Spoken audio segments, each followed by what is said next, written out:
আজ দোকান থেকে বাড়ি ফিরে এমনিও ভালো লাগছিল না, হট করে দীপা আমাকে ফোন করে বলল যে যাবি আজকে, একটু বেরোই চল, কাছে পিঠে কোনো ক্যাফেতে যাওয়া যাক। তো আমরা প্রথমে ভেবেছিলাম আমরা বলেই যাবো, বাট সেটা অনেক দূর বলে সেই প্ল্যানটা ক্যান্সেল হয়।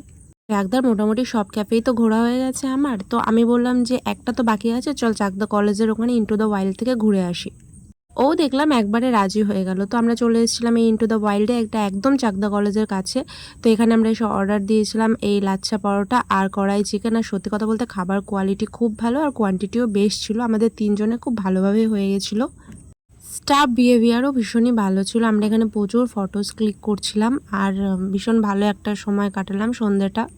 একটা নির্ঝঞ্ঝাট সন্ধ্যা যাকে বলা যেতে পারে, একটা কোয়ালিটি টাইম আমরা দুজনে স্পেন্ড করেছি এখানে, আর প্রচুর ছবি তুলেছি। আর লাস্টে ছিল এই আইসক্রিম, একটু আইসক্রিম না খেলে হয় বলো? তো ভিডিওটা কেমন লাগলো অবশ্যই কমেন্ট করে জানাও। আমার তো আজকে ভীষণ ভালো লেগেছে। চলো দেখা হবে তোমাদের সাথে পরে ভিডিওতে, টাটা।